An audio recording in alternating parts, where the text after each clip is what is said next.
Malaysian 370, contact Ho Chi Minh 120.9. Good night. Good night, Malaysian 370. Breaking news tonight, a Malaysia Airlines flight with 239 people on board, including 4 Americans, has gone missing.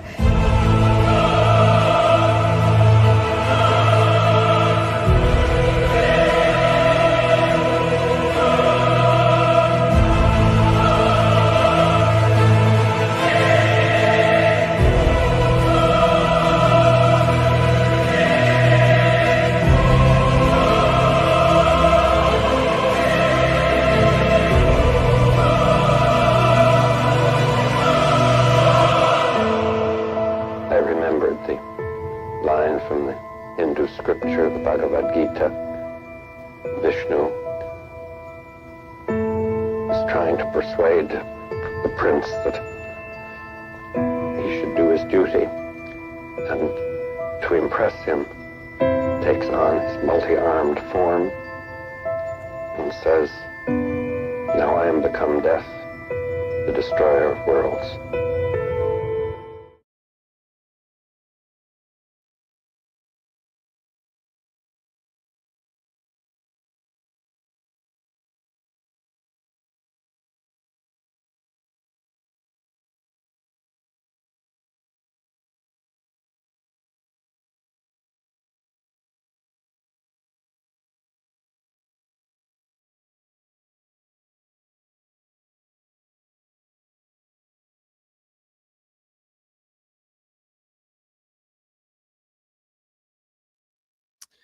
Come on, man. Please, StreamYard, get your shit together, StreamYard. Fix your software. It's not me. Okay, guys, sorry about that. I'm sure you can hear me now. Thank you very much, guys. I appreciate you guys being here. We've got a big one tonight, guys. We are going to be reviewing Charles Chase. He was interviewed on Tim Ventura. So imagine my surprise yesterday where I'm at work and all of a sudden I see on YouTube pop up Charles Chase interview with Tim Ventura.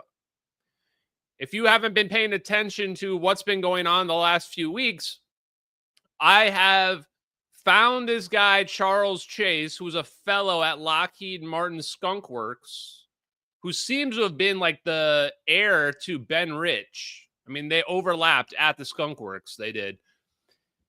And we found out that he's the guy that literally developed the compact fusion reactor for Lockheed Martin. Like, he's the guy that convinced the CXOs.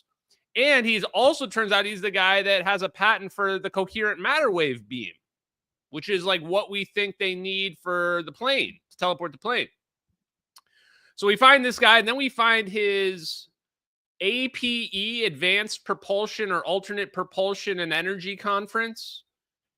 And it's from 2022, and it's got all of the scientists that we've been talking about in it. Garrett Modell's there, Sonny White's chilling there. They're all doing presentations. We got George Hathaway.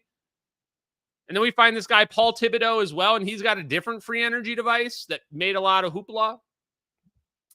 So we find all this. Next thing you know, Tim Ventura is interviewing him. Like, what am I looking at right here?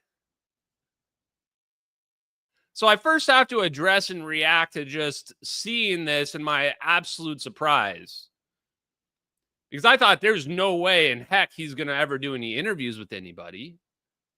I mean, I pinged him on LinkedIn and he told me that he was basically working on, I've said this multiple times, Star Trek Replicator. Like, that's the next level of the matter wave beam, is that you turn it into a replicator, Star Trek Replicator. And I told you guys, he messaged me back, and that's how that's what I thought of his message. But I also sent him an email. I'm fully transparent here. I sent Charles Chase an email. I'm not going to read it, but it was basically like, hey, man, you're really awesome, but did you make these orbs that teleported MH370? And I didn't get a response. Interpret it how you will. I interpret it as he knows what those orbs are, what they're doing. Maybe he made them. Maybe somebody else made them, but he knows what they are. And he knows they're connected to nuclear weapons. He knows they're connected to nuclear weapons. I actually think that shouldn't be surprising for anybody out there. Like this idea that this stuff is connected to nuclear weapons. All the UFO topics been kind of connected to nukes. Any explosion over like a megaton or something like that is technically considered a nuke. So, or a nuclear weapon or something like that. So I don't know why why it should be surprising to anybody. In fact, I think that once you realize that this is all connected to nukes, everything makes a lot more sense. Why is there so much secrecy? Why are they gatekeeping this technology and these energy sources? Oh, well, it's all connected to nukes. Fusion's connected to nukes. The teleportation's connected to nukes. The orbs themselves. It all comes from theories around nukes. So let's not waste any more time. I want to jump right into this interview, watch it together, absorb it together. We're going to come in like 3 minutes into the interview because it does the introductions, but you guys know, I say this jokingly, of course, but Charles Chase is the BPTG guys, the BPTG, okay? Black Project Throat Goat, okay? I have never seen a resume of somebody where I was like more certain that this guy knows all the secrets that are out there. He's going to confirm it in the interview here for us right now, spoiler alert.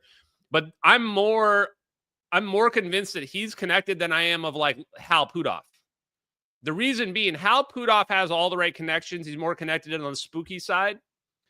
But you need like resources to actually build this stuff. And not only does Lockheed Martin have those resources, Charles Chase is the guy that is getting the CXOs to allocate the resources on this magical technology. That's exactly the kind of guy you need to build these orbs. The orbs in the MH370 videos are not just, oh, some guy built them in their garage.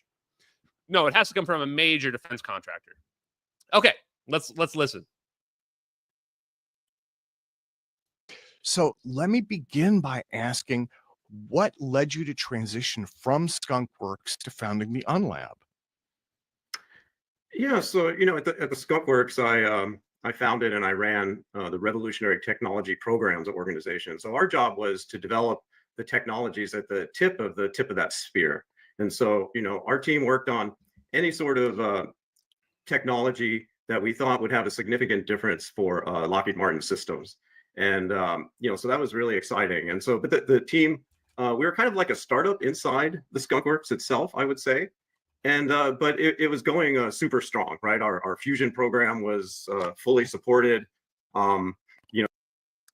Okay, I hate to interrupt already, but he says they were the tip of the spear within the Skunk Works, his whatever advanced program. They're basically like a startup within the Skunk Works. He also is being asked right off the bat, why would you switch? Why would you leave Lockheed Martin? I want you guys to think about this. Why do you guys think Charles Chase left Lockheed Martin? Why? He's going to answer the question in a moment. But that's a great question. Like, you could have kept working for Lockheed Martin. There's no way they were like kicking you out the door.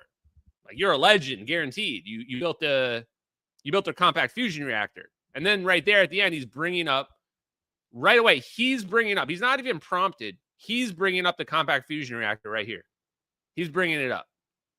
He's not afraid of it, but he's going to say something else about it. So put your answers in the chat for why you think Charles Chase left Lockheed. A bunch of different other technologies we were doing were, coming to fruition.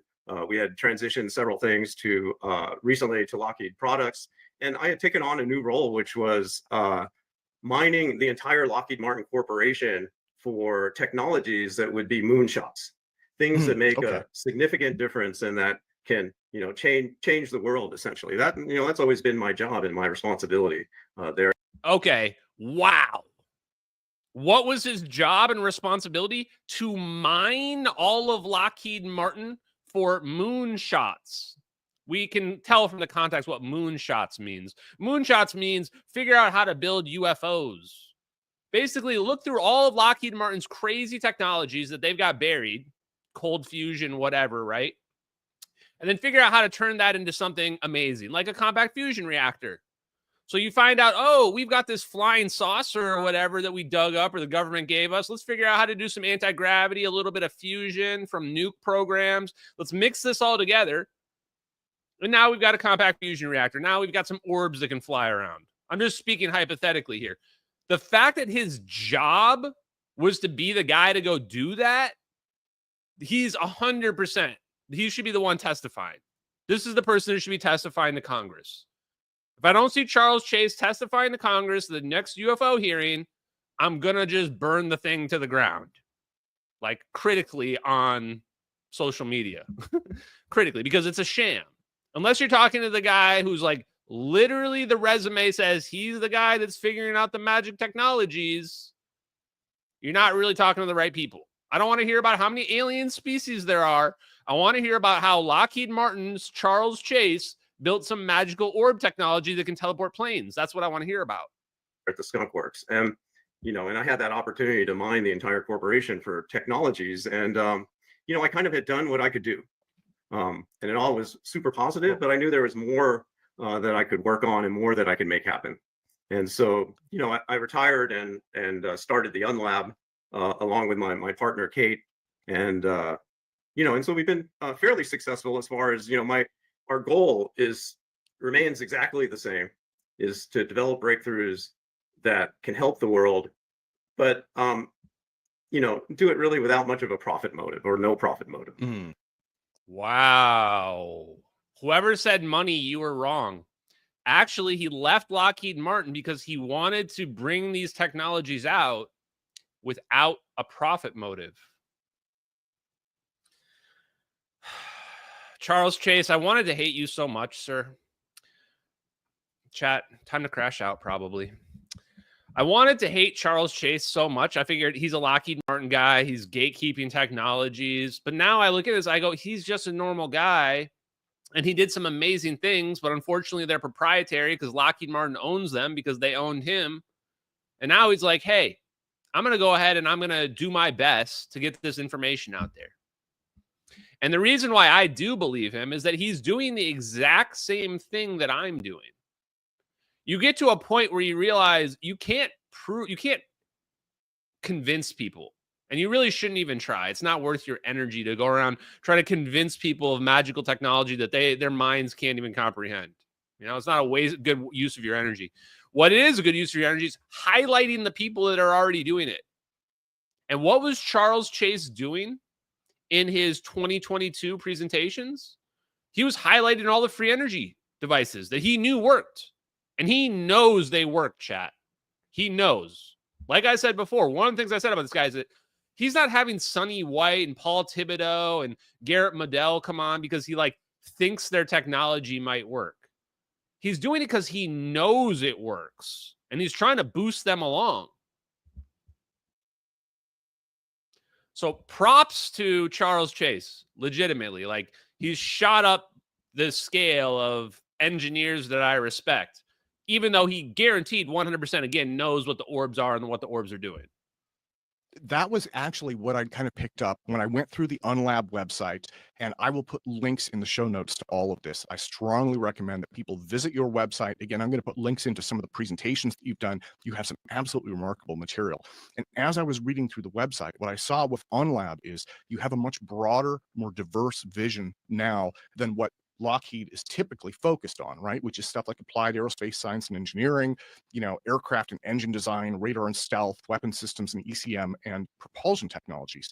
At UNLAB, you're still working with propulsion, but you're also doing more fundamental research into energy and physics, as well as providing fellowships to budding artists and scientists, and developing technologies that have a more humanistic goal of making the world a better place. So you're able to pursue more diversity now, right? Okay.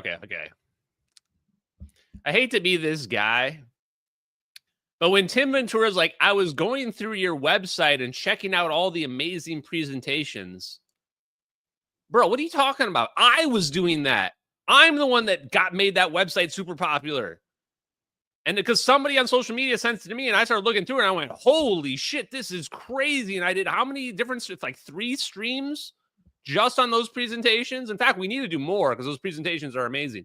how do you not bring up the fact that, like, oh, do you know this guy, Ashton Forbes, on social media who's been going mega viral, who has like 300,000 followers? He's been saying your name. And by the way, that's how Tim Ventura found out about Charles. I mean, he knew Charles Chase, but he's like clearly riding the wave of the popularity to like interview him, right?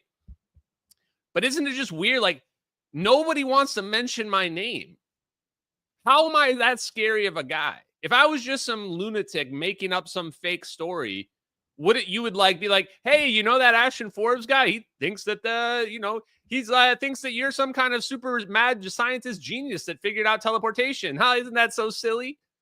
And then they would laugh about it. The reason why they don't do that is because they know the shit I'm talking about, the stuff I'm exposing. They know it's real. They know it's real. They can't laugh at it because they'd be laughing at their own research. Clayton Morris does, and actually so much respect to Clayton Morris because he's like a really smart guy. And I'm saying the craziest shit out there, craziest stuff out there. But he's met me in person and stuff like that. So, I guess he knows I'm not bullshitting him. And I think he's just convinced by the weight of the evidence, like many other people are. They know there's stuff going on out there. It makes the most sense to them that the government's got magical plasma orbs flying around because they do. Last thing I'll say before we jump right back into this is that I'm not 100% convinced that Lockheed Martin made the orbs. I'm sure that they were connected to it and they know about it because I've learned that these defense contractors are just intermingled with the Air Force and intelligence agencies. But technically, the Air Force might be able to make these orbs themselves.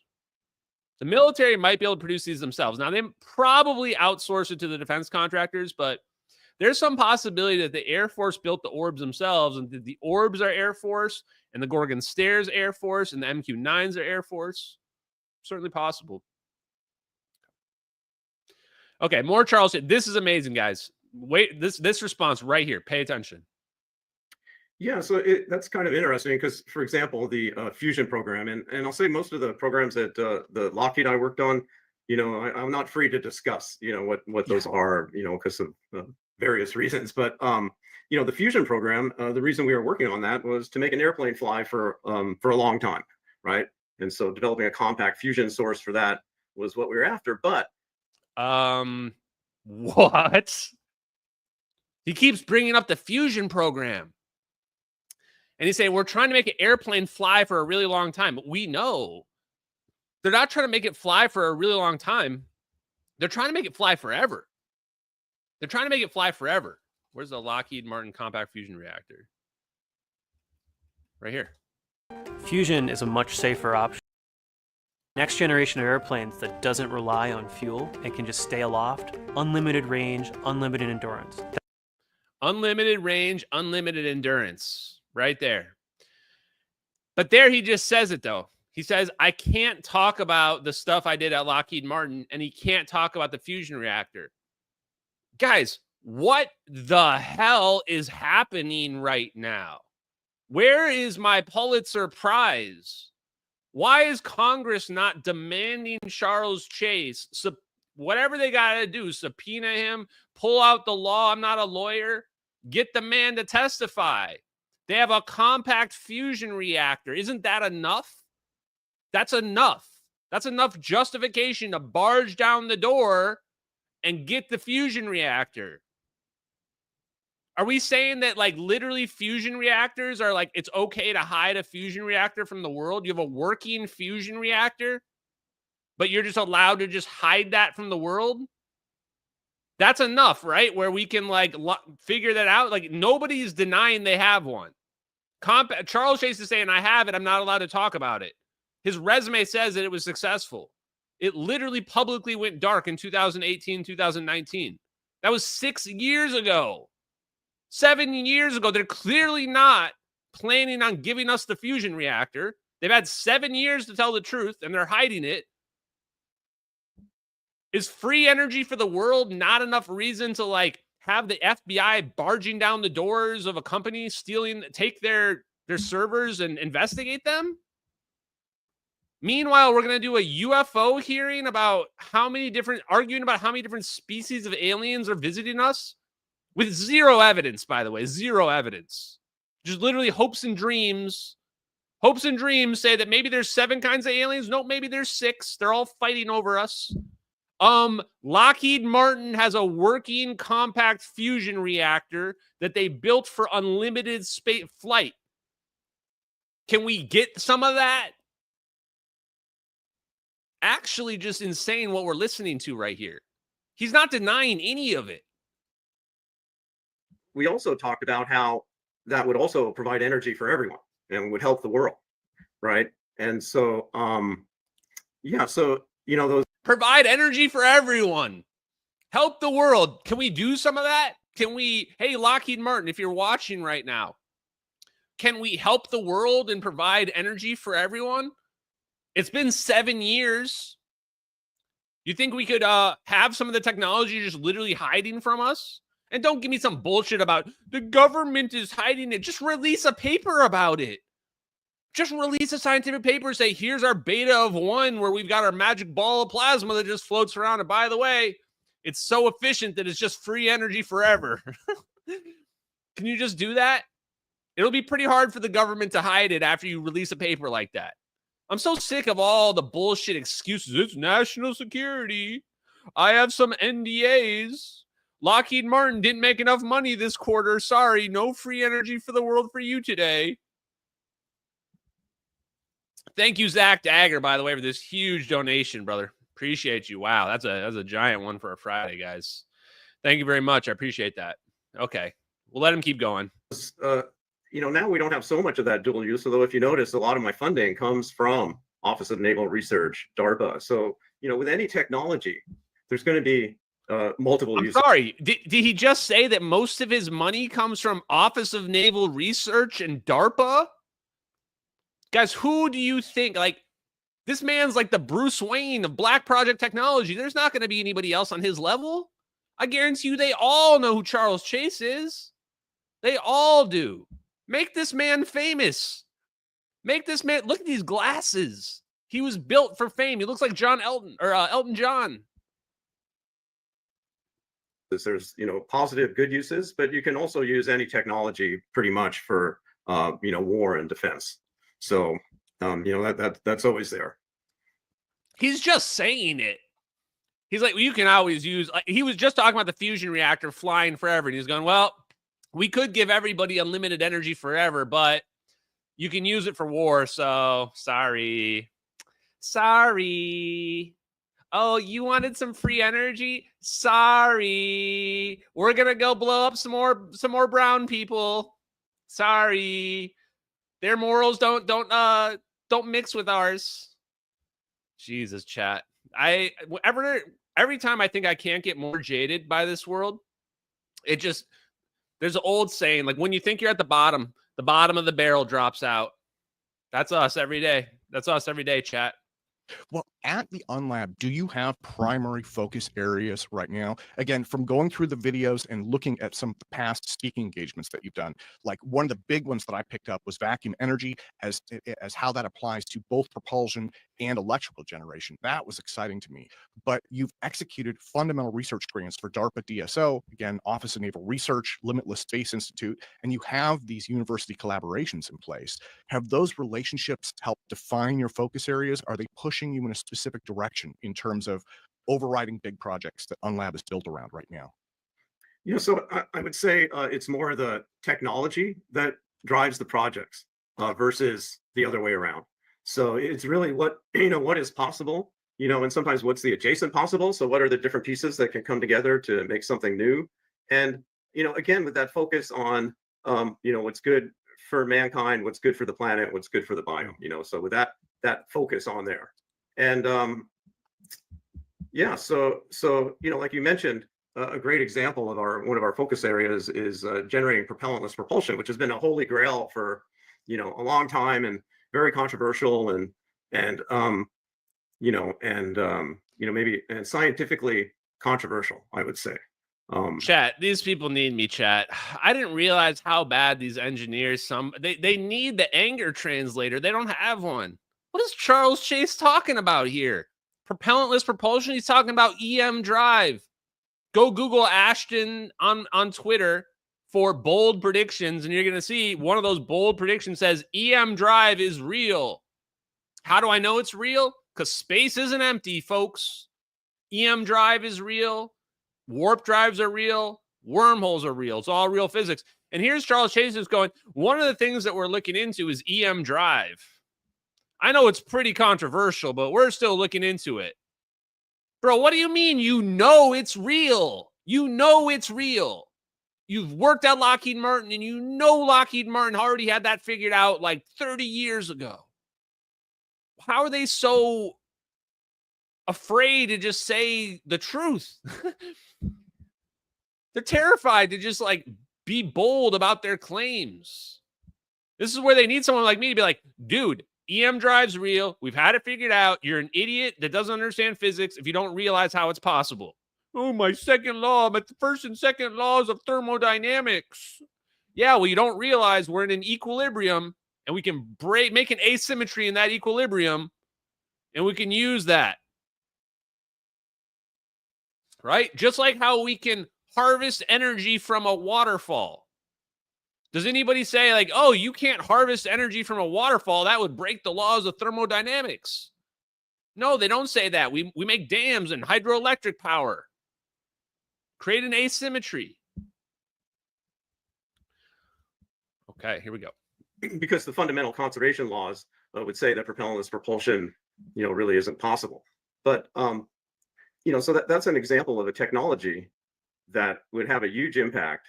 And, it's something I've been working on for probably 20 years, starting back in my time at Lockheed and on to now. And so I think we've really... He just says it. I've been working on it for 20 years. Well, okay, what was 20 years ago? The early 2000s? Yes, back at his time at Lockheed. Lockheed Martin has this stuff. I mean, I think, like, is Congressman Burleson out there or Luna or whoever? Literally, just give me access to Lockheed Martin's databases. I don't even need 24 hours. Or Sierra Nevada Corporation. I can literally take down a multinational billion-dollar corporation with the information that we have. We can literally take these companies down. I know how databases work. I can find the shit they're hiding. 100% I can find it. Come up with an approach that's going to work. If it's okay, let me dig into that a little bit. In terms of that propulsion research, one project that you mentioned to me was an NSF grant working on propellantless propulsion, attempting to move the quantum vacuum in a preferential way using asymmetric nanostructures or diodes. And when you describe that, it reminds me a bit of Dr. Charles Buehler and Andrew Rigma's basically their explanation for asymmetrical capacitance propulsion, something they're working on over at Exodus Technologies, right? Or you could take that back and say maybe a variant on the old Beefield-Brown technology. Is this related in any way? Oh, it might be, because we use asymmetry. Chat, I can't with Charles Chase. He gets asked, is this related, this asymmetry, is this related to the Byfield-Brown effect of asymmetrical capacitors? Well, it might be related. It might be related to that. It's like if I asked him, like, hey, is this technology related to Tesla? He's like, I don't know. Maybe it might be related to Tesla. Bro, it's related to the Byfield-Brown effect. This is all related to Tesla. All this. This is what I'm talking about. I'm getting really good at reading some of these people, and it's great when you know that somebody knows, because you see that, like, how they act. They downplay everything, right? Eric W. Davis does this as well. He downplays everything. He's almost to the degree of being a debunker. He'll be like, well, the public literature says that that's not feasibly possible. He's like, but I know secretly behind the scenes that I already did it. It's like these people, dude, this is how they act. It's crazy. Both in nanostructures. So create asymmetric nanostructures like optical cavities that are different sizes, different materials. And the theory that we've developed, which is based on just standard quantum theory and standard electromagnetics. So no new physics. It's actually the same formalism that people use to develop the Casimir force and predict what the Casimir force is. So the Lifshitz approach, we're using that approach to predict forces, and we get forces from nanostructures that are asymmetric. And then I like how he has to be like, oh, and it's not any new physics, guys. It's like you have to give a little quick HJ to all the academics out there. It's not new physics. We're not redoing the laws of physics. We're just using the same formulations, the same equations, right? Because all they did was they just unified electromagnetism and gravity. That's it. That's all they did. So you just take the equations, you find a way to fit them together. Boom. Turns out, Planck's constant, all connected to this. You know, those are small forces akin to the size of the Casimir force. But then by using a resonant tunneling diode, which is another asymmetric structure, we can generate what we're predicting are fairly large forces because there's a greater asymmetry there. So, okay. Resonant tunneling diodes. I'm pretty sure those diodes were the same thing Paul Thibodeau was talking about. Isn't it? Somebody has to correct me. I'm too many different science things in my head right now. Resonant tunneling diodes. He's saying, okay, Casimir effect, the force is too small. Everybody always comes at me, the Casimir effect, the force is too small. You can't pull enough energy out of the Casimir effect. Well, now he's saying, well, and what do I always say in response? I say it's an engineering problem. Once you've proven the concept, once you've proven that space is not empty, it's just an engineering problem. And here's the engineering solution. Your boy, the GOAT, coming with the engineering solution out of nowhere. You should be listening to every word coming out of this man's mouth. Resonant tunneling diodes will amplify the effect. Much more powerful effect. If Charles Chase says it, I already know it's true. This idea of asymmetry, whether it's from a potential difference in the resonant tunneling diode or just asymmetry in geometry and material, you know, a lot of people have been pursuing that sort of asymmetry for generating forces, like you mentioned, way back to Byfield Brown and, you know, Brown's work with the asymmetric capacitors that people really like talking about. And, you know, it's hard to know what you know, he really measured and did. But, you know, so Charles Bueller's work is another example of an asymmetric kind of capacitor configuration. Charles Bueller, shout out, chat. Charles Bueller, shout out. Charles Bueller was on Glenn Beck right after I was on Glenn Beck. And everyone was hammering it because I was saying EM drive is real, chat. EM drive is real. Charles Bueller probably knows. I feel like the NASA guys are like 50-50. Some of them are just too NPC-ish.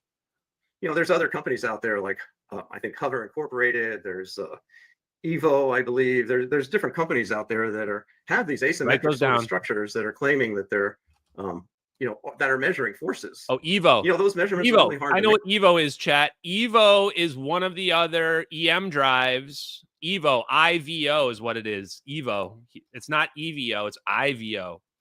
Evo is the one that I was talking about recently, chat. Remember, like 6 months ago, I said one of the EM drives was supposed to be tested at the end of 2024. And it had a malfunction, or maybe it was end of 2023. It had a malfunction, but they didn't announce it until like 4 or 5 months later. This is, oh, the test just didn't work. Sorry, we weren't able to test it. They were supposed to test the EM drive in outer space, and it just had a malfunction and just didn't work, didn't get it tested out. That was the IVO people, the Evo people. That's who Charles Chase, or what Charles Chase is talking about right here. So Charles Chase knows all the EM drive companies as well. He knows Charles Bueller. He knows IVO, and then the other one was Hover Incorporated. I haven't even heard of them yet, but we'll be looking up them later too. This is just like, we literally found like Smog's cache of gold and gems, and we're just going around just like just picking up emeralds and rubies and shit. Like, oh, what else? What else are you going to teach us today, Mr. Chase? Please, do you have some more gold and diamonds for us? Though, because of all the you know, the charge associated with that, right? And so you have to be really careful about those measurements, and because the charges can, you know, attract to something, and you get various forces, especially if you're trying to measure something small. So making something that rotates, you know, it, you know, really is the acid test, I guess. But anyway, so yeah, I do think, you know, there could be a direct relation between these kind of macroscopic, you know, large size asymmetric capacitor type things, and the asymmetric potentials in our resonant tunneling diodes that we're saying and we predict will generate very large forces. And since they're, you know, on the nano micro scale, you can make an array of these things that's, you know, very lightweight and yet still generates a very large force. But, you know, that all depends on us being able to interact with the vacuum. right? If we can't interact with the vacuum, all the sort of center of mass conservation arguments hold that, well, momentum in a closed system has to be contained, essentially. So I think I'm digressing from your question, but. So he just decides to go on a little side quest and basically say the only way any of this is possible, the only way any of this stuff is possible, the vacuum can't be empty. That's what he says right there. Vacuum can't be empty. Well, you know what? Good news, everybody. That's the only thing that we need for all this to be real is the vacuum is not empty. Well, what do we call that? What do we call that? Oh, we call it the ether. We call it the ether. We call it the 0 point energy. 0 point energy, the ether. We're bringing it back. We're making 0 point energy cool again. We're making it cool again. It never wasn't cool, but we're making it cool again. No, vacuum energy is in the news right now. I feel like this is one of those things in the news, chat. Vacuum energy is in the news. It's cool again. People are talking about it. Cool, successful people are just having casual conversations about vacuum energy, 0 point energy. It's just, that's what cool people are doing. Somebody is sending me a wake-up call saying, hey, Tim, this is important.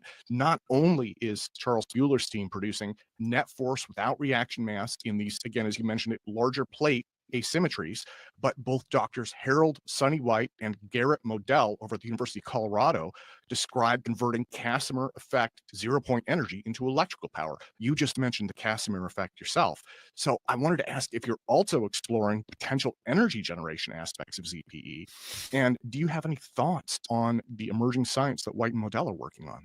Does he have any thoughts on their science? He hosted them at a conference. We might be watching Tim Ventura being red-pilled by MH370X in real time.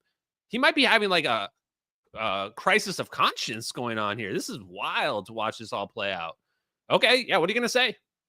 Yeah, so first, let me just say that if you can generate... Let me guess, he's known them for a super long time. Let me guess, he's known them for a super long time, right? These guys all know each other. Without even, I've never heard, I don't think I've heard Charles Chase say Hal Puthoff's name, but I know for a fact that Charles Chase and Hal Puthoff are buddies. I know for a fact. I guess it just means I have psychic remote viewing powers, chat. I don't know how I know that, but I just know it. Force, like we're predicting from our vacuum fluctuation flow is what we call it, because we're flowing the vacuum fluctuations in a preferential direction. So if you can generate a force, you can make something rotate, and then you can make a generator. So you can generate electricity that way. So by generating a force with our device, yeah, we'll be able to generate energy as well by using an old-fashioned electrical generator. Yeah, and so so Sonny and Garrett are both really good friends. Sonny and I go back a long time. We worked together when I was at the Skunk Works and he was at NASA. We worked on a few different things that we were both doing at that time. And Garrett, I've known for a super long time too. He's come to our advanced propulsion and energy workshops that we've had at MIT there, and I've known Garrett for a super long time. Really, really brilliant guy, great researcher. And so with Garrett's system, he's using a type of a diode and is measuring a very small current coming from that diode. And so, and then Sonny is distorting the vacuum distribution by creating pillars and things that make the vacuum distribution asymmetric. It's pretty cool. There's so many different ways to do it. There's so many different ways to do it. Of course, yeah, he's known them forever. Known them for decades. Like, it makes me wonder who's influencing who. Did those guys get the idea to do this technology because Charles Chase told them to? Like, why did Mo Armand do the coherent matter wave beam patent? Like, because I can tell right away what's going on here. Like, if I'm somebody that knows there's some magical technology that's possible because I worked at Lockheed Martin and I saw it, now all I have to do is whisper in somebody else's ear and say, hey, you should investigate this. It's going to work. Trust me. I know it's going to work. I can't tell you why I know, but I know it's going to work. And then you say, when it does work out, you just put me as the co-author for the patent. I'm the co-author for the patent, and now we both make a lot of money, right? That's how this shit is working. That's how this is playing out. That's why you see these co-authors on a lot of these patents, and they're all connected to Lockheed Martin. That's why Bernard Haish from Lockheed Martin is also connected to Garrett Modell. And it's kind of, if Garrett Modell does not notice that or realize that, like that would blow me away, chat. Interesting.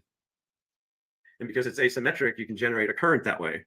So, yeah, both those things look really promising. Oh, and I guarantee you, this dude is really rich. This dude is really rich. I would really love to know how many millions of dollars this dude made off Lockheed Martin. My guess is he was getting paid over $1 million a year with stock options and all kinds of crazy stuff. And that doesn't even include then the patents, which I have no idea how much they sell those patents for, but probably millions. Time is an interesting component. Like, does it reach, I'm just bringing up things that enter my mind, right? Time is a component there. And does it reach some sort of those type of devices, reach some sort of equilibrium after some amount of time? We worry about that with our own, or think about that with our own device as well. What happens over time with that. But these are the sort of things that are at the edge of our understanding of science, right? With vacuum fluctuations, there's the big difference between what the cosmological constant and QED predicts for the energy density of the vacuum is 120 orders of magnitude different, right? So this is an area of science where science doesn't know really what's going on. And there's another situation right there, right? We're looking at a man that's built magical technology, literally built a compact fusion reactor, and he's playing coy about how much vacuum energy there is.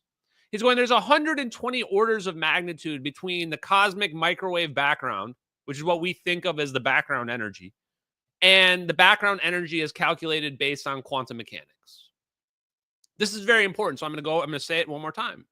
This 0 point energy all around us everywhere, this ocean of energy we're in, if we measure it just based on the heat, the cosmic microwave background, it's this tiny, tiny little amount. If you talk to a lot of academics, they're going to say, no, there's only a tiny amount of vacuum energy, because they don't know what they're talking about. But if you do quantum mechanics, if you actually go and calculate at the quantum scale how much energy there is, and then extrapolate it, it's practically infinite. It's practically infinite. So that's what Charles Chase is saying here, is they know that the answer is not the cosmic microwave background. The answer to how much vacuum energy is it's the quantum answer. The quantum answer is correct. And, people talk about, even with the Casimir force, which, we've talked about, but never really mentioned what it is. I know you've talked about it on your show before, but, when you have two plates that are close together, or other objects, they don't have to be plates. Some of the modes of the vacuum are excluded from in here, some of the frequencies. So there's a lot more outside than inside, and it causes the plates to smack together. You can have different materials. You can actually get repulsion by using different materials on the inside. But what's interesting is you can derive that force, the Casimir force, with never invoking vacuum fluctuations.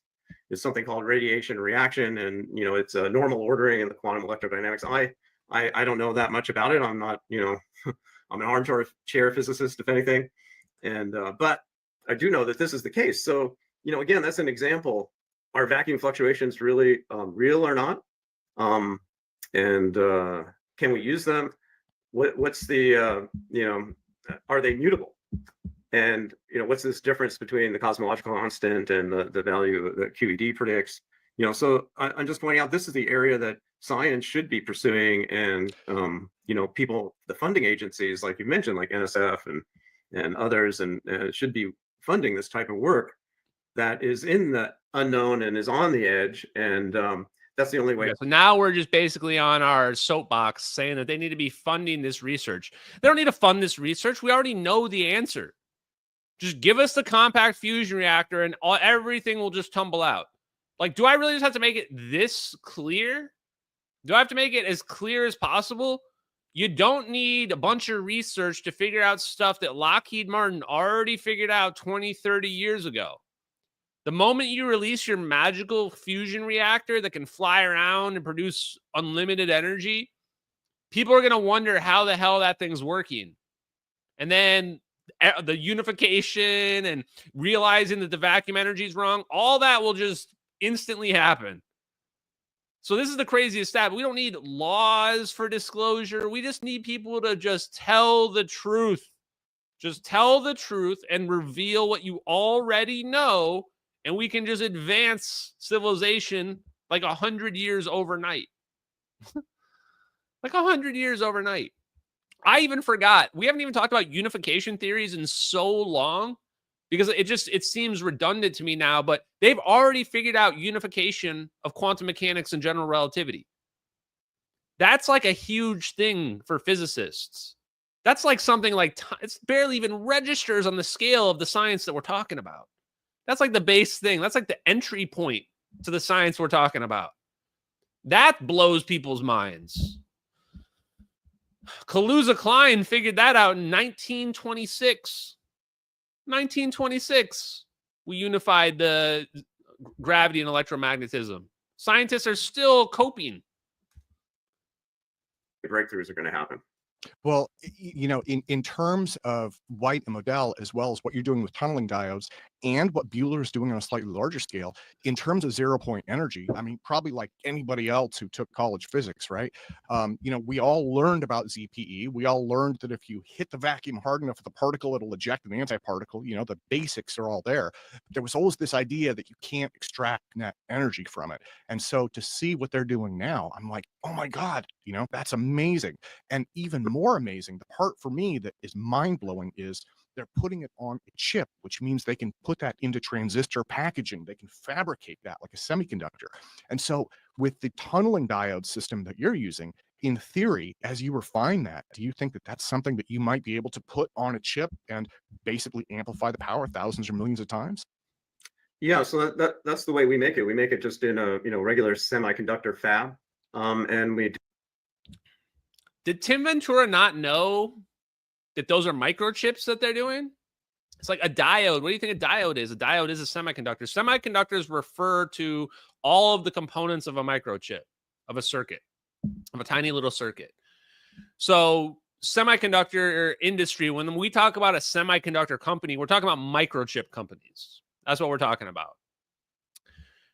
And he's like, oh, is that the next step? Do you put it on a microchip? Yes. Yes. It feels like Tim Ventura's like on the MH370X bandwagon from like a year ago. We were like, this is all about putting it on microchips. Like, why bother with a free energy over unity magnetic motor? You don't want a magnetic motor that's a 3 feet wide. I want a microchip that goes in my phone. A microchip that goes in my phone. That's where engineering is at right now. And later on in here, he's going to explain how the other science that he's been researching leads to that. Lithography. Lithography is making microchips. Making microchips. That's where we're at today. I don't want us to figure out where we were at in the 70s or the 80s. How does that help us? That doesn't help us. I want us to figure out where we are at now in 2025. That's the technology we need to steal. We need to steal the technology they're working on today, not the technology they had 30 years ago. That's obsolete now. Do it on a silicon wafer, and you can make an array of diodes, across the wafer.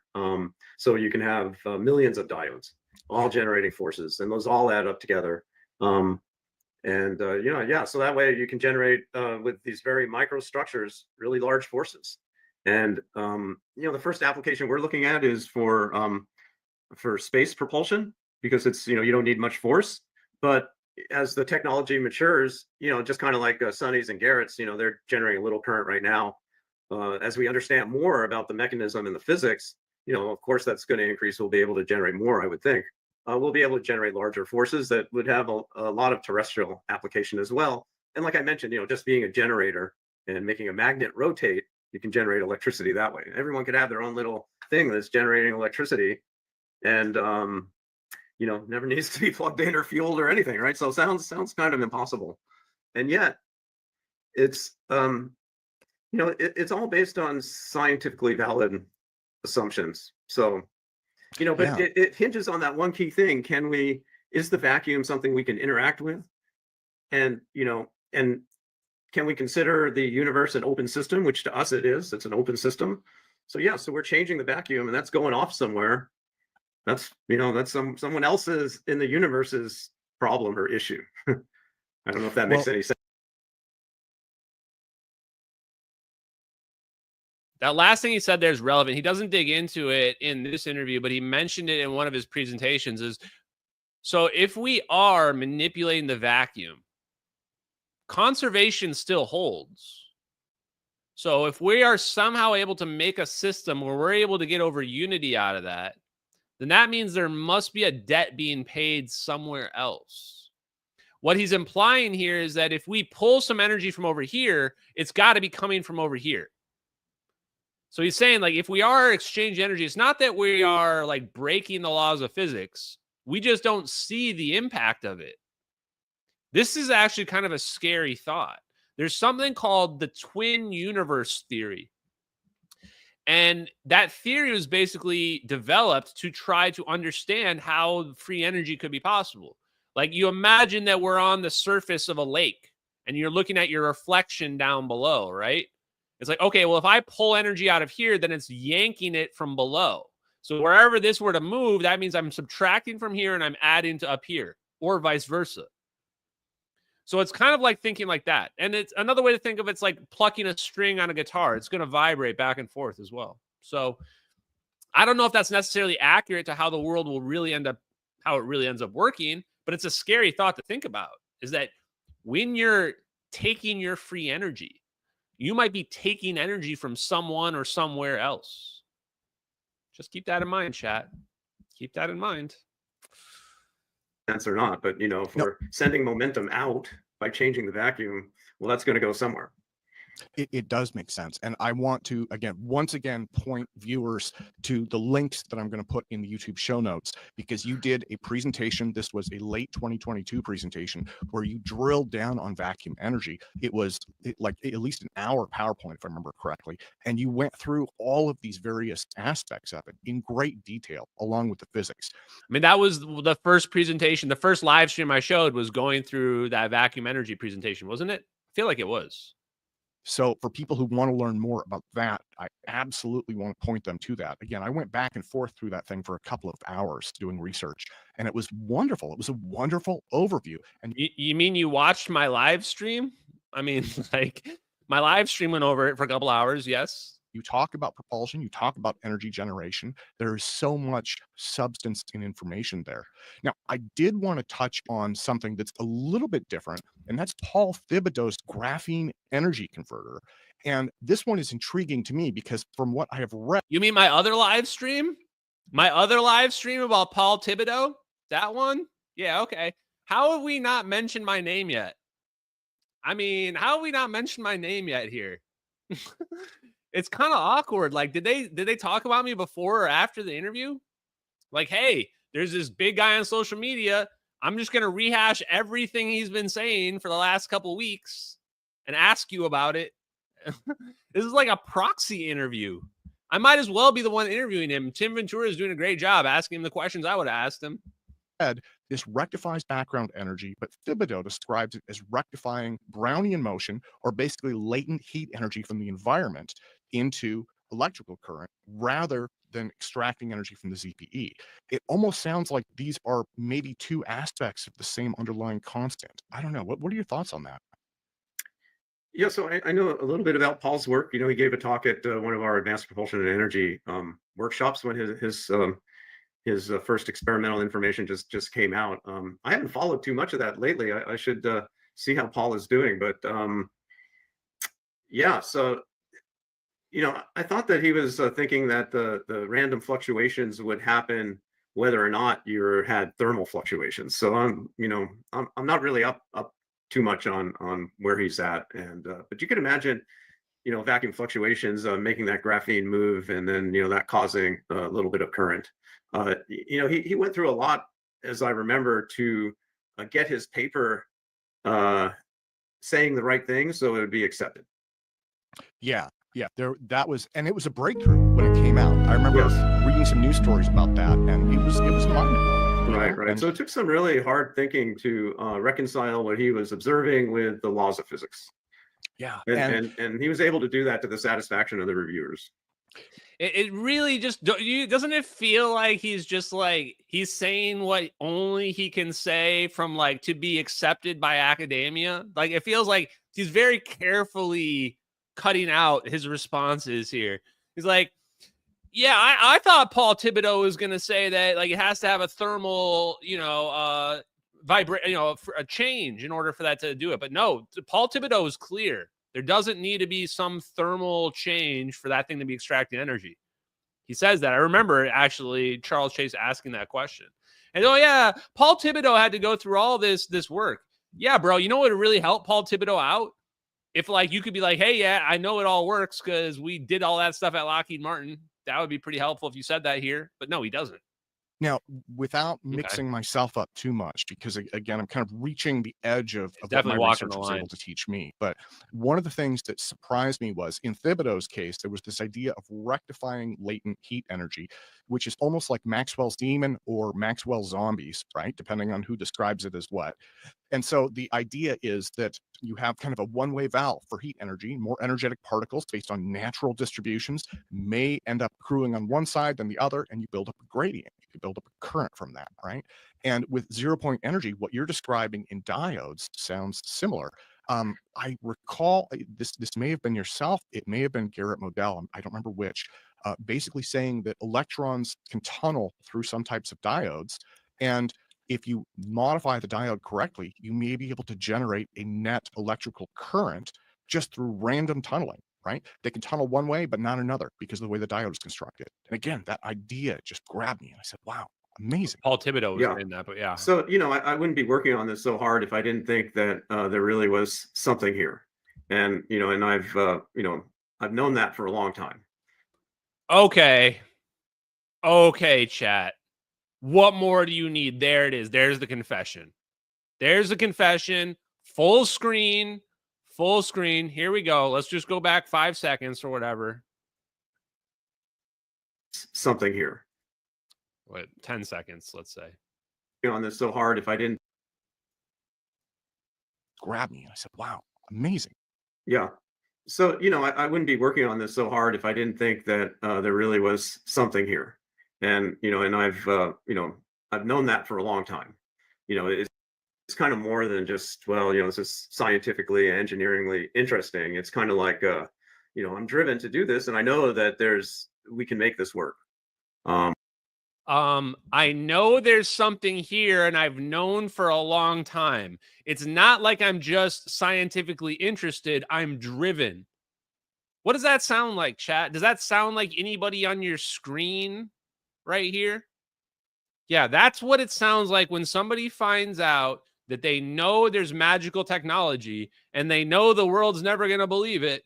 And they're just trying their best to get the information out. That's what it sounds like right there.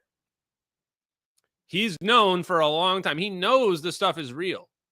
I can't believe he just said that. He's clearly not too worried about like consequences. I mean, he's just saying he knows. I mean, he's kind of old, so I guess he's not that worried about it anymore, but wow. So, but the bar is really high to prove things, right? The bar is really high to prove things. So, I mean, he's just explaining it, right? He's just saying, he's like, look, the bar is really high to prove things. So why would I bother trying to prove it? This is why, like, a lot of people come at me about, Ashton, why don't you go build something? Why the hell would I waste my time doing what all these people are doing? What Paul Thibodeau is a PhD professor at a major university, and he gets shit on by his colleagues and everybody else that says his stuff can't work. But you want me to go do it? You want me to waste my life to go do it? Take away time from my other research, from promoting the people that have already figured it out? Hell no. That's what they want me. That's what the spooks want me to do. The people hiding this stuff, they want me to go waste my time in a closet somewhere and go try to build this shit. Why? Because they've already got it. That's a waste of time. You're wasting your life if you're doing that. They've already figured it out. You're just reinventing the wheel. If you think reinventing the wheel is a good use of your time, go for it. It's not a good use of my time. I'm really excited about the work we're doing, the work that Sonny's doing, Garrett, Paul, Charles, Encore from Hover, all these people out there working on these devices. And, I think it's just wonderful. It is. Yeah. And it does seem like there's convergence happening. It seems like, at least at the moment, they seem to be converging onto a core set of principles, which I think will help us understand the science better. So let me ask about coherent matter wave generation. You actually have a patent that you received back in 2016. If I remember correctly, you started working on that patent in 2011, and it was actually granted in 2016. And for the lay people in our audience, I want to start out by asking, what is a coherent matter wave? What is a coherent matter wave generator? And what led you to develop this? Holy shit! What? We just did a live stream 2 days ago, and we were trying to figure out how matter wave beams work. And I'll be honest with you guys, it was probably the toughest live stream I've ever done, because understanding Bose-Einstein condensates and how they can produce a beam of matter that's in phase doesn't make a lot of sense from a conventional perspective. Well, I guess we get to listen to the man himself explain it. Okay, here we go. Yeah, so I have that patent along with my colleague, Dr. Mo Arman, who was a brilliant Iranian scientist who worked in my group at the Skunk Works. And, he's the one who originally came up with the idea, and then I helped him mature it. And Wait. Did he say Iranian scientist? Did he just say that Mo Arman was Iranian? He did say that, right? And did he say was? Did he use the past tense? Chat, did he use the past tense? I don't want to be a conspiracy theorist, but what if Mo Arman wasn't with us anymore? And what if I don't, you know what? This is one of those situations where I don't want to know anymore. In fact, I'm going to pretend like I didn't hear what I just said as well. Like, I don't want to dig into this. I'm getting bad vibes from what he just said right there. Y'all talking about when I talk about Iran and like why we targeted their nuclear physicists, it's about 0-point energy. It's about making fusion bombs and shit that can teleport things. Like, that's why we're targeting nuclear scientists. Boy, work out some of the aspects of that. So, but what is it? So this is a way of making a laser out of particles instead of photons. So, with a laser, the reason why it's so bright is you've put all the photons into the same phase, into coherence. So they're all stacked on top of each other.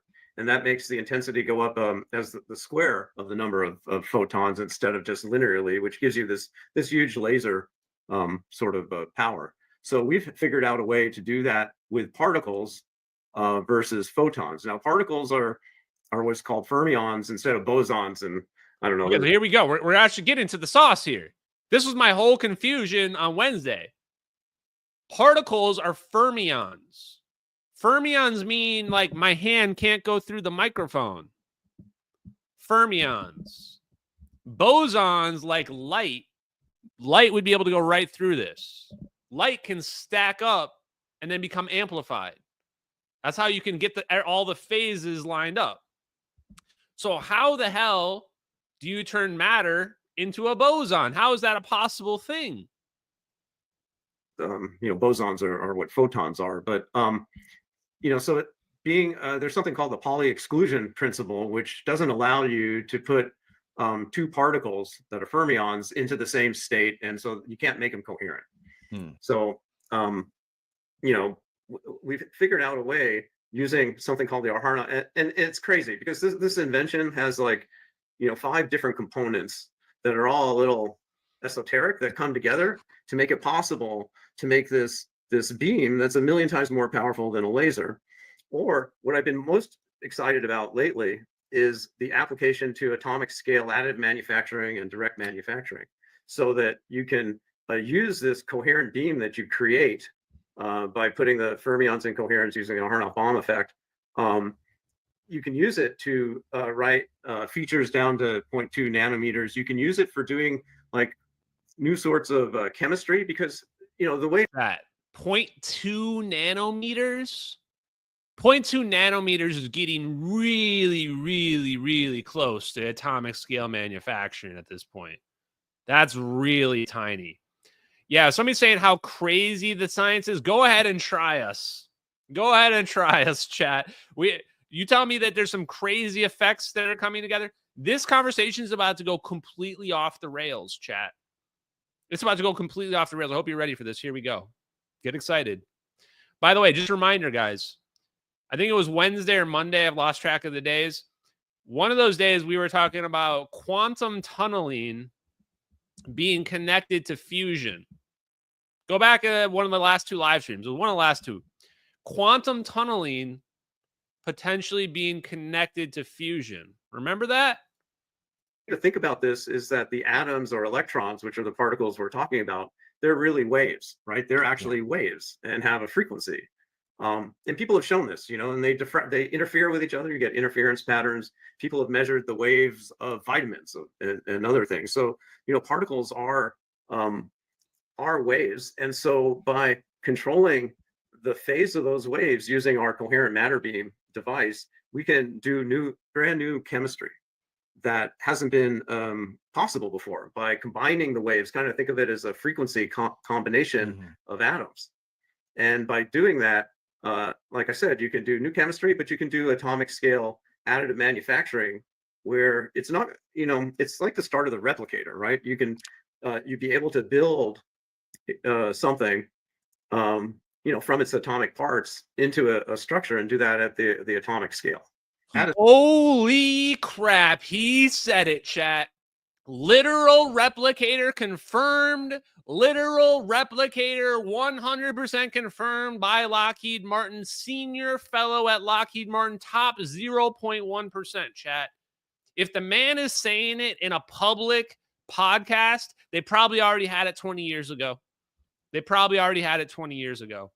Holy smokes. Ashton wasn't lying, chat. Bro literally said the words replicator. I was on Tim Pool saying they got a replicator. They're already working on replicators. Everyone's going, Ashton's making up this stuff. He's just doing mumbo jumbo science. Okay. I tell you what, you don't want to duel me? You can duel my champion. My champion is Charles Chase of Lockheed Martin Skunk Works. He's 100-0.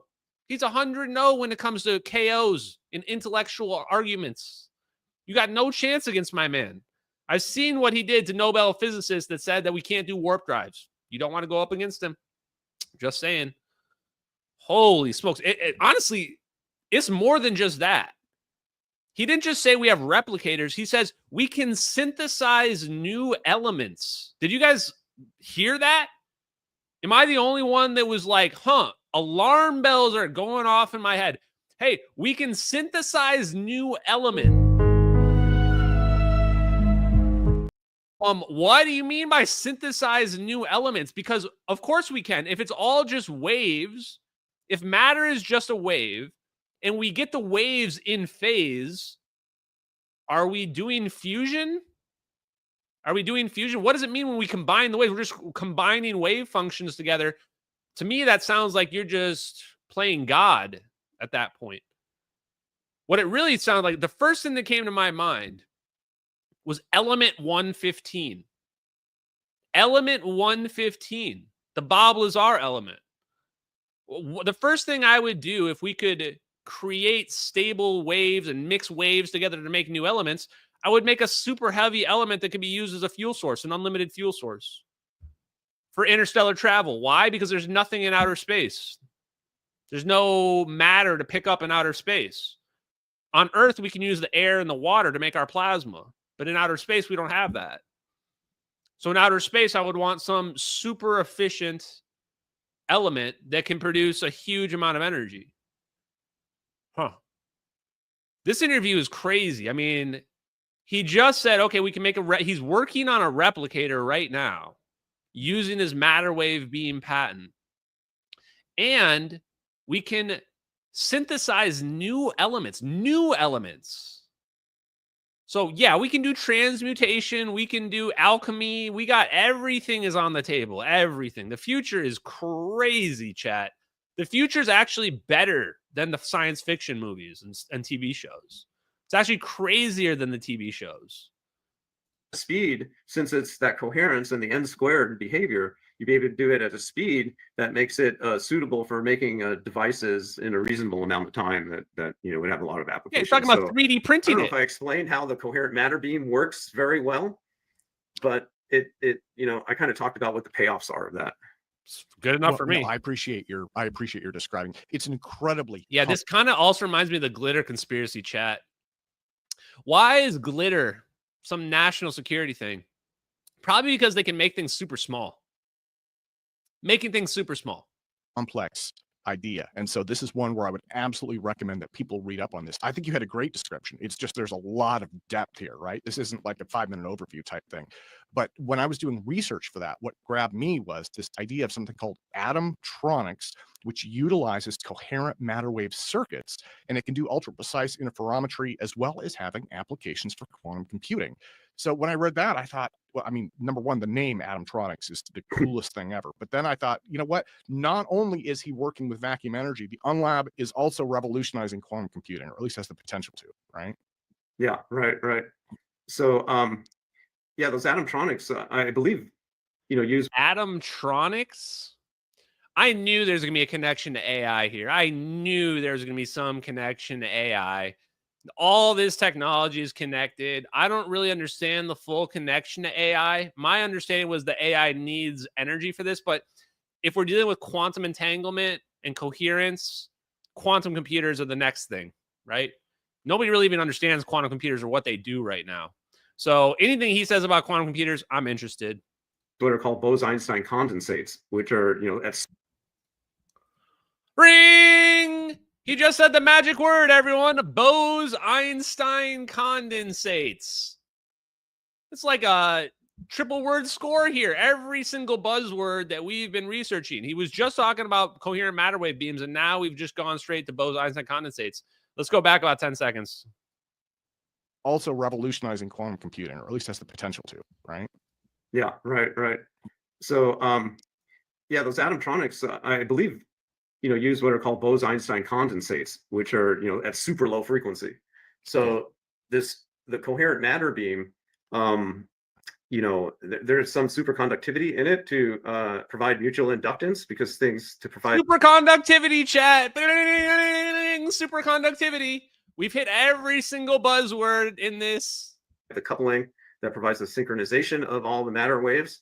But we could operate up at liquid nitrogen temperatures, which is 77 Kelvin. So much easier than the Bose-Einstein condensates that are needed for the Atomronics. And the Bose-Einstein condensates are where you've put particles all into one macro wave function because they're perfectly still. But they're only held still because there's a laser hitting the damn thing that is providing the balance. So I don't know. Anyway, Why did he say that? Why did he just say that? Nothing is accidental that he just says in this interview. He just randomly goes on a tangent. He was talking about how cold we have to make the Bose-Einstein condensates. And he goes, the only reason why the Bose-Einstein condensates are staying like that is because there's a laser that's keeping them stable. There's a laser that's stabilizing the Bose-Einstein condensate. He goes, well, ignore that. No big deal. Why was I thinking about that? Was he thinking about that because he knows we can make room temperature Bose-Einstein condensates that are self-stable, stabilized plasmoids, for example? Perhaps an exotic vacuum object that self-stabilizes not at sub-zero, at 0 Kelvin? That was interesting. you're us again. Yeah. Well, you mentioned a moment ago, I hadn't read this. These could be potentially 1,000,000 times stronger than a laser. So could you use this for something like cutting laser, right? Except you might be able to do nanoscale cutting with it. Yeah, you can definitely do that, or to do deposition of nanoscale, and again down to sub-nanometer sort of dimensions. So better than anything else that is actually out there, what anything can do right now. This is like a fundamental tool for developing nanotech. Yeah, exactly. Yeah, and new sorts of nanotech, and again, new sorts of materials. Okay, that we can't make now because we're not making the right conditions for those material waves to interfere and combine in a certain way. And so who knows where that leads, And okay. Now I get it. Right. He's like, oh, look at all this stuff we can do with these matter waves. We can do atomic scale manufacturing, super advanced lithography. We can create new elements. Clearly, we can do fusion. If you're creating new elements, you're doing fusion. So how are they pulling that off? Oh, they're doing this quantum thing where they get all the wavelengths of the quantum particles to fit together. That sounds a lot like the quantum tunneling fusion that we were listening to like just a few days ago. Yeah, how does this get green lit by the DOE and the DOD? Clearly, coherent matter wave beams are or were classified for national security. I mean, how far back do these coherent matter wave beams go? Is it just a beam of plasma? Or does it get more complicated than that? So they've got super advanced microchips, floating balls of plasma flying around, free energy devices up the butt. These people have so much free energy devices, they're just like falling out of their pockets. Oops. Oops, another free energy device fell out over here, chat. Well, whatever, let that one go. We got 5 more over here. I mean, what is this world? How is all this just hidden? Atomronics? We're just making up new words. Atomronics. I'm just going to guess that just means Star Trek Replicator type stuff. Atomronics. And I don't know. I think about what, can you do it down at for even higher energy, so higher frequencies, and therefore do things like make super heavy elements, right? Another thing I've been fascinated with and, spent some time working on is how to make super heavy elements. These are elements that are way up in the, in the atomic scale that are predicted to be stable. Wait. He's literally talking about moscovium. What other elements is he talking about here? Elements that are predicted to be stable that aren't? That's element 115. He's literally talking about it here. Am I the person that has to make this interview go viral? This is a more interesting interview than any UFO interview I've ever heard in my whole life. And it connects to everything all the UFO people care about. Stabilizing super heavy elements using coherent matter wave beams? Element 115, anybody? Does Bob Lazar even want to be vindicated? If Bob Lazar wants to be vindicated, he might want to talk to Charles Chase, might want to watch this interview, kind of vindicating Bob Lazar right now. And I did not expect this, by the way. And personally, I don't give a shit about Bob Lazar. I mean, I think he seems like a nice guy. I don't know him personally. I have no vested interest in whether or not Bob Lazar was telling the truth or not. I just think he probably is because the stuff he says seems to check out. And so, how, atoms that we make that are really with a lot of protons decay, they don't last for a long time. Super heavy elements are predicted to last. And interesting thing is they'll emit positrons. Well, so you could potentially use a coherent matter wave beam. Oh yeah, to make these super heavy elements. Yeah. But that's much higher energy and higher frequencies. So, I'm not sure if that's even physically possible to do that. But wouldn't that be cool? That would be, yeah. So let's add that to our UNLAB list. Is antimatter shielding, and then we've got quantum mechanical stuff going on. We have a lot. You are working on so many amazing things. Let me thank you so much for your time today. It has truly been a pleasure, absolutely an honor, going through all of these amazing technologies. Jeez, that is it, chat. Well, I mean, 35 minutes. That was 35 minutes of just Charles Chase popping off. I think they hit every single topic I would discuss. But then it just stops. What would I even ask Charles Chase at this point? I don't even know. I think, what would I ask Charles Chase? I would say, hey, did the Big Bang happen? I would say, Charles Chase, did the Big Bang happen? Can I survive if I go through a teleportation wormhole? I would also ask him, can we go back in time? Is that a thing that we can do as well? He knows the answer to these questions. If anyone on this world knows the answer to these questions, Charles Chase knows. And if he were to just tell me like, oh, I think it might be this or that, I would say, he knows. He knows 100%. Yeah, that was 35 minutes of straight fire, guys. Okay, since we're already well over an hour, I think we might call it there. I'm just going to tease the next live stream instead. I wanted to dig into more nukes, but instead I'm just going to show this. So, guys, there's no doubt a connection in nukes. Here you go. Check this out. How do I make this bigger or whatever? There we go. How do you like this right here? How's this grab you? Various plasma stabilization methods for controlled thermonuclear fusion Comparison and Analysis, May 1972. Wow. You know what? Maybe I will show you a little bit of this. Let's show a little bit of this. Screw it. I'm feeling it. I'm feeling it. Where is it? 1972. So we're way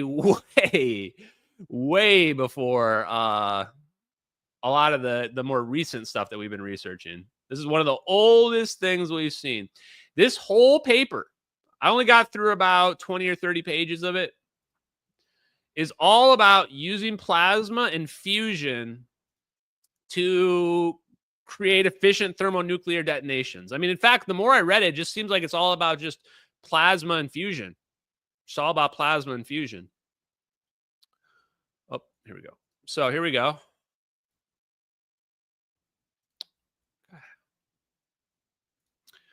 Screw pinch. Early theoretical studies indicated that the sausage instability of a constructed pinch discharge and the kink instability of a short wavelength could be stabilized by an applied external axial magnetic field as an alternative to the internal axial magnetic field. 1972.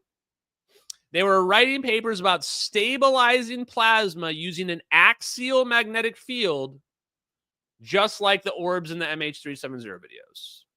Axial magnetic field would be a poloidal magnetic field, one that looks like the Earth. Boom. Next. A theoretical study indicated that a screw or diffuse pinch effect with axial symmetric configuration operating above these people's current limit can be stable if the beta value is greater than 0.1. Well, we've learned a lot about beta values, chat, over the last few weeks. This would have meant absolutely nothing to me 3 months ago. But now, what have I learned about beta values? Oh, I've learned that a field reverse configuration has a beta value of 90% or higher, close to 1. Close to 1. This is saying that we can produce a stable plasma with a beta value of just 0.1. 0.1. And we have the capability of reaching 0.9 or higher. Oh, that's interesting. Very interesting. Again, 1972. The oscillating axially uniform high frequency component of the B field and the oscillating axial component of the current. These are the two ways to get around a lot of the instabilities in the plasmas. All they were trying to figure out is, how do you make a stable plasma? That's what they're trying to do. How do you stabilize the plasma reaction so it's not out of control? Why? Because we're going to do that to make bombs. We're doing that to make weapons. Attention is given to the possibility of working in resonance with the natural plasma oscillation to save energy input required.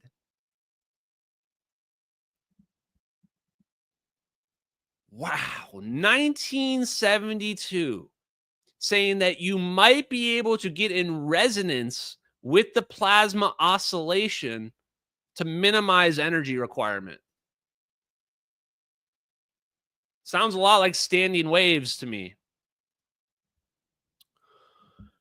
The magnetic shear of the magnetic field configuration stabilization can be produced by a number of methods. The two most common methods are, wait for it, pause, the reverse magnetic field device. The reverse magnetic field device. You mean a field reverse configuration? This predates the term field reverse configuration. There it is. Reverse field device. Or a helical magnetic windings. Like DNA. Right there. Reverse magnetic field device, 1972. Holy shit. Of course, it was all connected to nukes.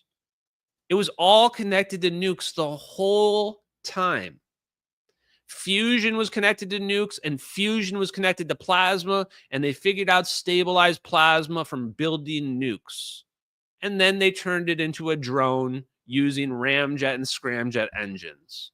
And now we've got plasma orbs flying around, doing fusion nuke stuff in the sky, teleporting shit. And the world doesn't get to know because it's all national security and other crazy shit like that. And they've been gaslighting the hell out of us, telling us, oh, it's you're just seeing some aliens in the sky. Don't freak out. It's just aliens in the sky. Gaslighting the hell out of us when they got plasma orbs flying around based on nuclear technology going back 70 years. This paper is 53 years old. This paper is 53 years old. 53 years. And just in case you think I'm exaggerating in any way, shape, or form, you can read the paper yourself. At present, plasma self-stabilization in appropriate economic magnetic field configurations is still uncertain. If the plasma self-stabilization can prove to be fully effective in the laboratory scale, the actual design of a controlled fusion reactor with the provision of complex stabilizing magnetic fields will require some reliable scaling laws to determine the reactor size. What the? They were already speculating that they were going to be able to get stabilized, self-stabilized plasma balls. They were already theorizing this back in the 70s. So this is the thing where I say, they knew this was all possible. They had already figured out all the science. They probably were just waiting for the material science, the materials. Like, they needed to actually, like, fabricate new materials, just like Charles Chase was saying. The problem with some of this stuff isn't that they knew the theory worked. They just needed materials that could do all the magic. They needed, like, the aerogels and these other metamaterials that they're building. That's what they needed for it to, like, really take off. And once they did that, once they have all the materials they need, they can build anything they want. They can build anything they want. That's why I think they have everything. Free energy devices of every type, compact fusion reactors. Because once they started building their own materials, once they have atomic scale manufacturing, once you have a Star Trek replicator, you've hit the technology singularity. You're just, boom. What can't stop you at that point? Okay, I think there's like one more slide here. But this self-stabilization, I think, doesn't it even say something about MHD? Yeah, hydromagnetic. Instead of saying magnetohydrodynamic, they say hydromagnetic instability. When they say hydromagnetic, that's the same as MHD. So they were using terms. This is so old, they weren't even using the terms that we commonly use now. I'm just going to read this last. This is from the conclusions. It is expected that the research and development of remote control and detection methods for potential dynamic stabilization or feedback stabilization of a thermonuclear plasma will probably become important in developing a controlled fusion reactor.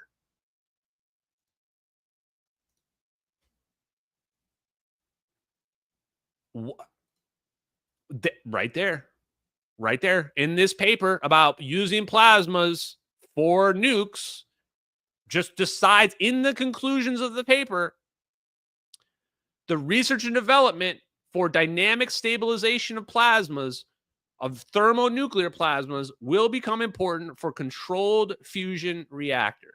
Why are they hiding fusion from us? Because they figured out and solved fusion with nukes. You have to be out of your mind to realize, to not think. This paper's from 1972. This paper basically describes all the instabilities in plasma and how to solve them, at least in theory. So they already had all the theoretical solutions to solve all the plasma instabilities back in 1972. But what, 53 years later, we still don't have the solutions for them? Of course we solved it. Of course we solved fusion. We solved fusion so long ago, people wouldn't even believe it. And then it says either the dynamic stabilization or feedback stabilization may be combined with the magnetic field configuration, which is the reverse field configuration, to stabilize the thermal plasma so that the minimum requirement for a controlled fusion reactor may be attained and satisfied.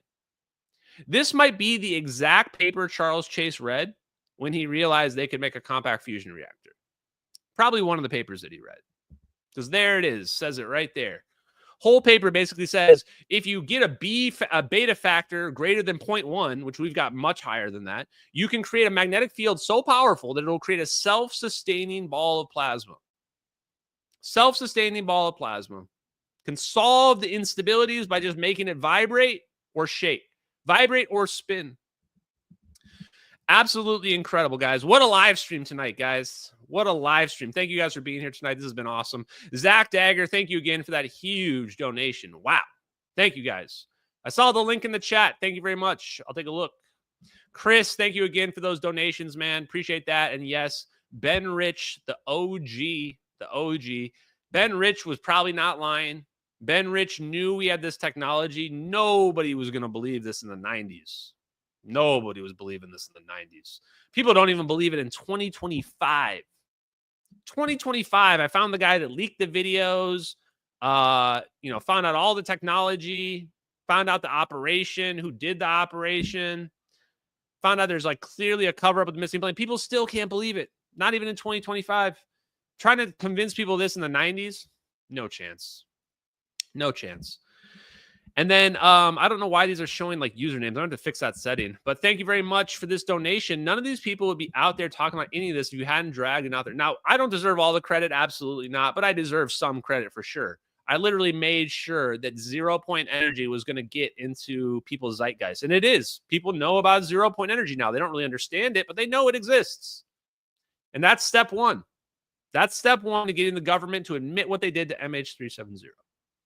We are winning this propaganda war slowly but surely. And that is shown by the interviews that we just watched. I mean, I couldn't have asked for a better interview. Shout out to Tim Ventura. Guys, make sure you guys are following Tim Ventura. I don't care if he's a CIA op. Bring the truth to the world and whatever. We can be on the same side. We don't have to be adversarial. And thank you to Charles Chase for doing that interview, even though it wasn't with me. But thank you for doing that because we learned a lot tonight. We learned a lot. We learned more about coherent matter wave beams. We learned about some additional technologies that we didn't even know about. Have a great night, MH370X. I'm going to be playing some Magic cards this weekend. Come check it out if you want to. Otherwise, do your own thing. Check out the content. And thank you guys for following. Peace out, guys. Have a great night. Boom.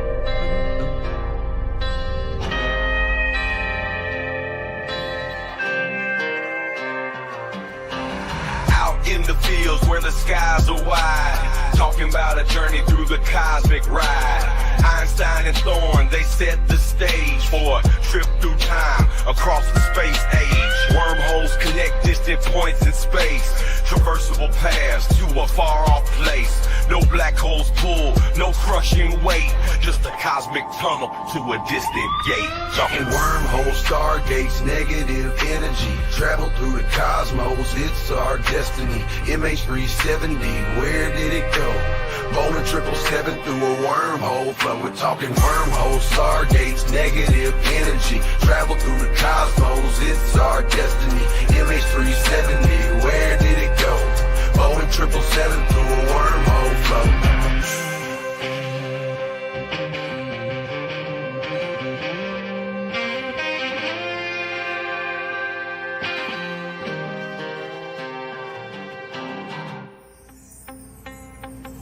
Exotic matter, negative energy's the key to stabilize the wormhole for you and me. Quantum vacuum squeezed so tight, creating conditions for this wondrous flight. Static fields and lasers in the lab they play, generating fighting forces in a new kind of way. Gravitational squeezing, Casimir's force, negative zones we need to stay the course. Talking wormholes, stargates, negative energy. Travel through the cosmos, it's our destiny. MH370, where did it go? Boeing 777 through a wormhole flow. Thin shell formalism, plates so fine. Spherical geometry we realign. Energy conditions that we must defy. For a stable wormhole, let's give it a try.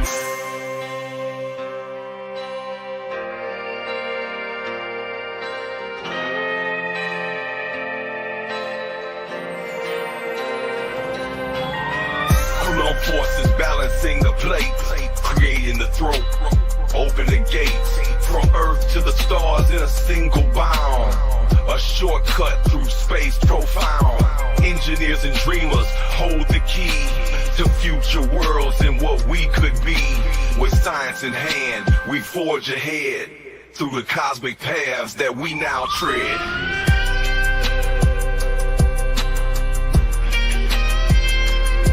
We're talking wormholes, stargates, negative energy. Travel through the cosmos, it's our destiny.